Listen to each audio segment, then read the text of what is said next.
So I've seen several comments in the previous top videos. Why do you always scooch down? Why does it look like you're rocking back and forth and all that? Well, look, I've zoomed out here. My head, I'm 6'13". My head is cut off from the top of this green screen right here. And if I go back, then we create shadows, and then the green screen looks like crap. So I have no choice but to do this number right here. Let's talk about PlayStation games. All right, so just a little bit of a backstory with me and the PlayStation. It was the mid-90s. I wasn't really gaming all that much. I wasn't going over to my grandparents too much anymore. And I was getting to that age where I thought it was stupid to still get gifts from your parents. So the previous year I told my mom, I said, I don't want anything for Christmas. She didn't give me anything. This year she insisted on it. She was just like, I'm getting you something, so you better tell me. And I was like, Mom, I don't want anything. I grew out of that eventually. In fact, Mom, if you're watching, you forgot my birthday this year. Not even one video game. So she insisted, she goes, you're going to get something, so you better tell me what you want, or I'm just gonna get you a pound puppy or something like that. So I was like, all right, I better say something. And just on the top of my head, I remember I had seen a PlayStation commercial. So I said, PlayStation.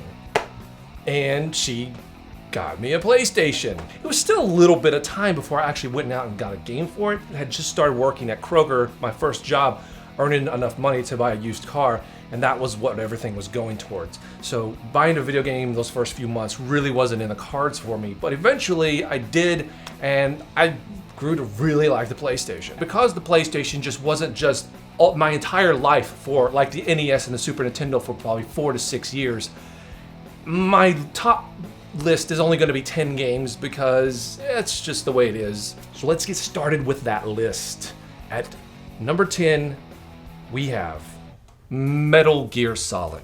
Growing up on the Super Nintendo and the NES, I was really into action games, action platformers, stuff like that.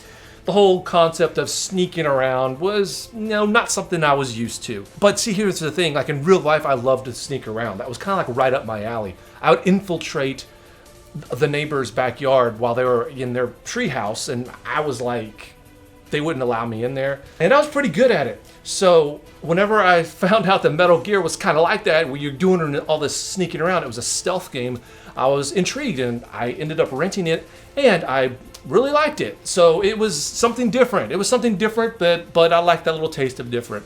And so that concept really grew on me, and I really liked it. And so that became one of my favorite games just because of that. It really kind of started my love for that type of game. I immediately fell in love with the Splinter Cell games that started coming out on the PS2 and GameCube era. Still some of my favorite games of all time. So I credit Metal Gear with helping me appreciate a genre. And that was my first taste of Metal Gear. I had never played it on the NES or MSX or whatever. Like, I didn't even know what an MSX was back then. I still kind of don't. I can't see it from here. Number 9 on my list goes to a little game I like to call Wipeout. I started really liking this game because I played it on the demo constantly. It's whenever I was messing with that PlayStation and couldn't get a game, I was playing Wipeout most of the time. So I got really good at the I can't remember if it was 1 or 2 tracks that you could play on that demo, but I got really good at those particular ones. I'm not a huge racing fan, actually. It's one of my, with fighters, it's probably the genre I like the least. But if you're going to give me a game to play, more than likely it's not going to be a racing game. But there are a few games that kind of transcend that. The Road Rash games, I like Burnout Paradise. I like that series a whole bunch too, for whatever reason. And Wipeout. To me, it's a lot more fun than most of the racing games I've ever played. It's just got that mojo about it that really gels with me. And so I like it for that particular reason. Like, it's a good game, but also probably because I kind of just have this connection with it because of the demo disc as well.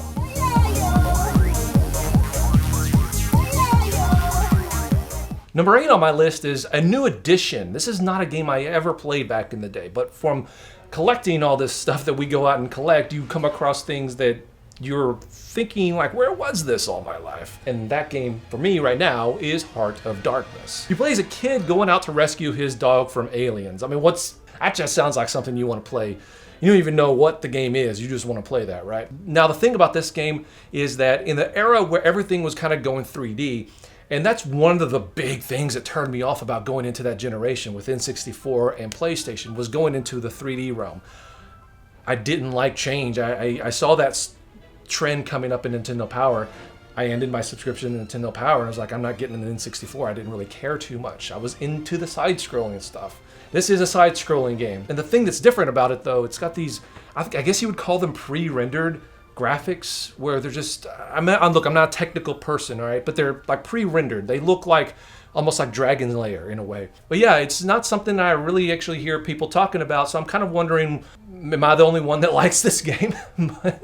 But anyway, yeah, Heart of Darkness, check it out.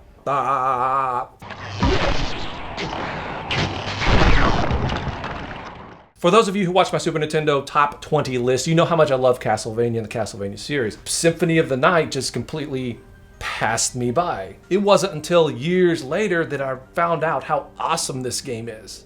Die, monster. You don't belong in this world. I was never a huge Metroid fan. I mean, I liked it just fine, but I would never consider it myself a huge fan. And a lot of you already know that because Super Metroid wasn't on my top 20 list.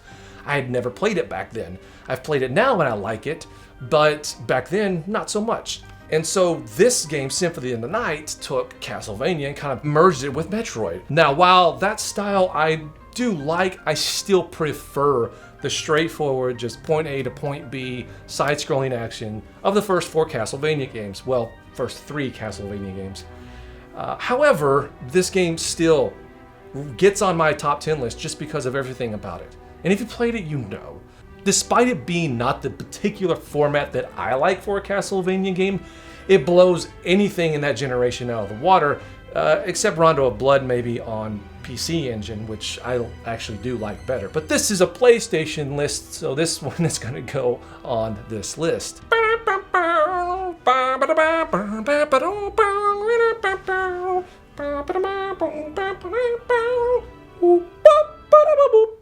Die, monster! You don't belong in this world! It was not by my hand that I'm once again given flesh. I was called here by humans who wish to pay me tribute. Final Fantasy VIII. I loved this game when it came out. It wasn't until I started getting into the whole retro gaming circles or whatever that I started hearing that a lot of people don't like this one. And I'm like, why? It's Final Fantasy, so it's going to share a lot with the previous versions. But this was the first one that actually, the people looked real. They didn't look like cartoons. I thought the story was great. The idea of sending signals back in time and trying to alter the future. Whenever you talk about time travel in a storyline, my ears automatically perk up because that's one of my favorite subjects of just anything. I think the thing that kind of turned people off was the whole idea of like you don't get traditional armor and stuff like that, and the summons are different. Instead, you get these guardian forces and you have to junction and all that stuff. And I think I always hear people talking about the junction thing. And I'm like, I thought that was cool. It kind of gave you just like this endless possibilities, it seemed like, of being able to customize everything that you could do. I would just spend hours going and trying to find all these different enemies, maybe trying to find a rare one that I could draw magic from and be able to junction that to get my strength up, or vitality, or just anything. I spent more time doing that probably than anything, and I don't know why I liked it so much. I just think it was really a cool idea, and I got a kick out of trying to find that rare monster that I could see what ability I could actually draw from it. I thought that was great. But I don't know, I had a blast with the game, and I think it deserves a spot up there with some of the best Final Fantasy games there are. Fire!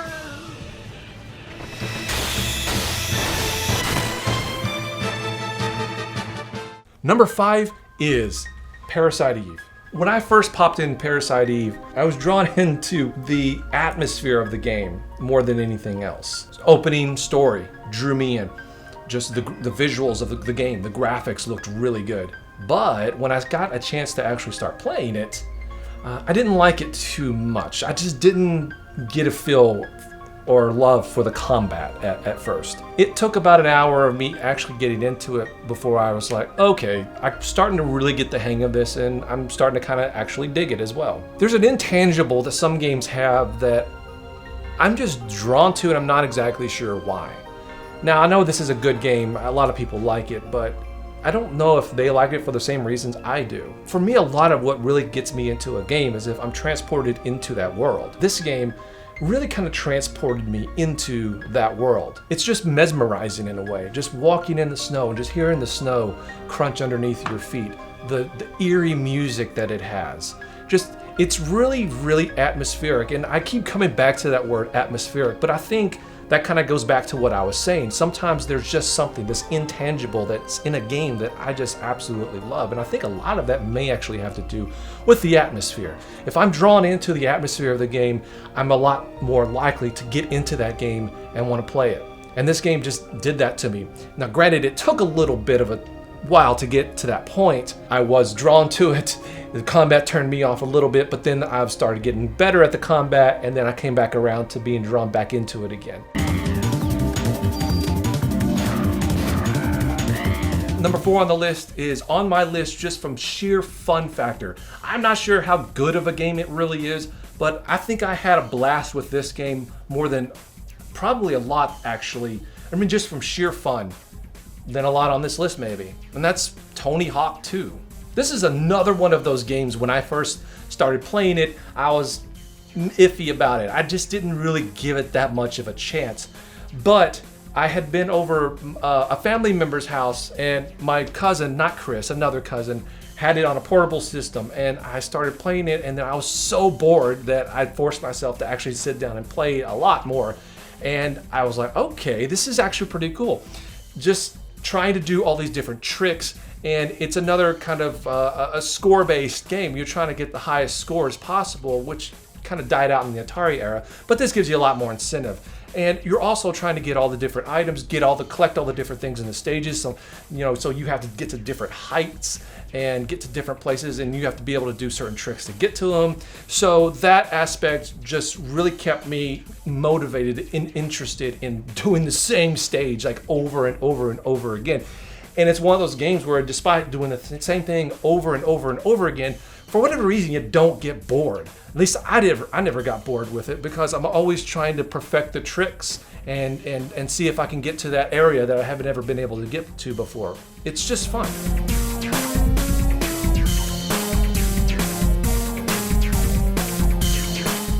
Number 3 on my list is Silent Hill, and I gotta pee so bad. Now, I'm not going to go over too much about Silent Hill because I thoroughly went over it on a Top 5 Friday. I rented this early on in my PlayStation days, I guess. I don't remember if it was early on or not now that I think about it. But regardless, I rented it and I immediately fell in love with it. I spent the entire weekend doing my best to try to complete the game, and I ended up completing it. I did it without, I neglected going out with friends. Just kidding, I didn't have any friends. I've done that joke. I had the entire weekend to complete Silent Hill, and I did.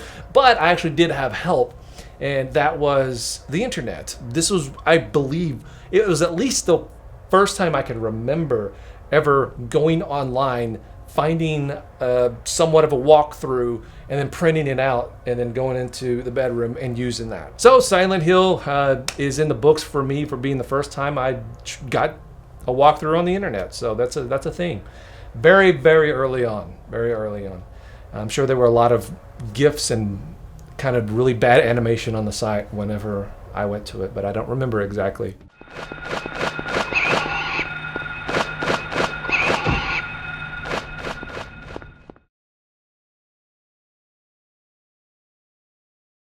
Number 2 on my list goes to the very first game I actually bought. So I went to a used video game store. Okay, I've rented a few PlayStation games. I'm gonna buy something. I need to buy a game. I had a little bit of extra cash in my pocket. Maybe I had some overtime at work. I don't remember. But I was like, I got to buy something. But what? And then my eyes zeroed in on Alien Trilogy. I had no idea at all if this was gonna be good or not. I was like, okay, this looks like it could be awesome. So I took it home, and luckily I was right, because I would have sucked if the game was horrible. The great thing is it kind of goes over the entire franchise at the time, which was up till Alien 3. I don't believe Resurrection was out. but it was up to, I know, at least Alien 3. So all the stages were based around those movies. The best way I could kind of describe this, it almost felt like Doom, but with aliens. Alien Trilogy is definitely a good.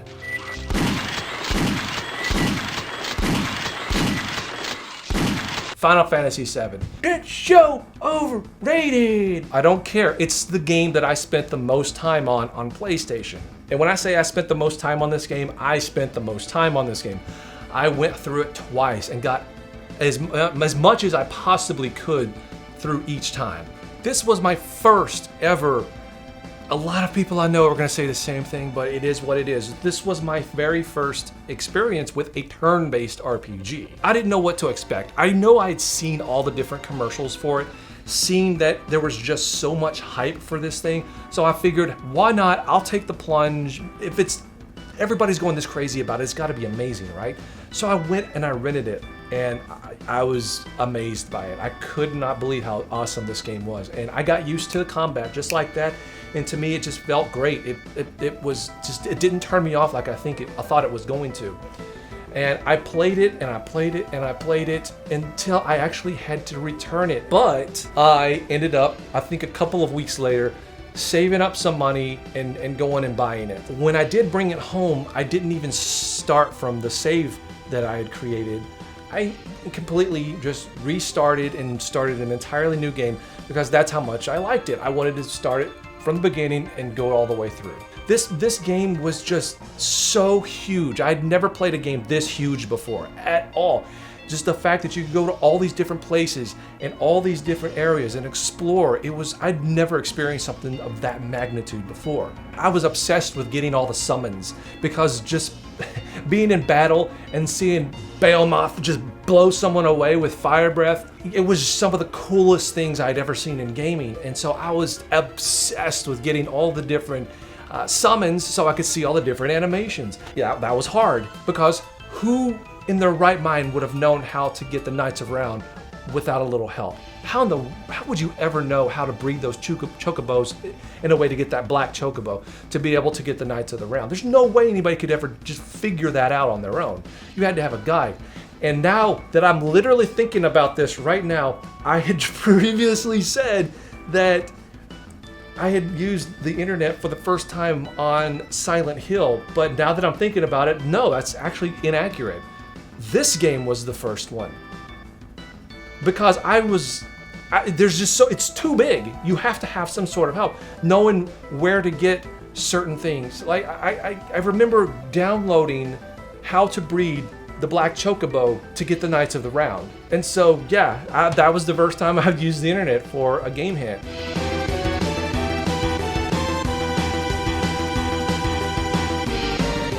So there we have it, my favorite PlayStation games of all time. If you liked this video, please, by all means, do the whole thumbs up, give it a like, and leave a comment on what your favorite PlayStation games of all time are as well. And if you have a topic, if you want me to cover my top whatever or do anything, please leave that below so I can get some ideas. I mean, I have ideas, but sometimes people will think of something that I haven't thought of, so I would like to hear what you have to say about that, actually. Now we're at the end screen, so we have subscribe up here. If you're new to the channel and you want to get all the videos and stuff, that's the subscribe button. Hit that and then hit the notification bell, otherwise you're going to have to hope that videos get sent to your feed. We have a random video here. We have the Patreon down here, and below we've got links to shirts and DVDs.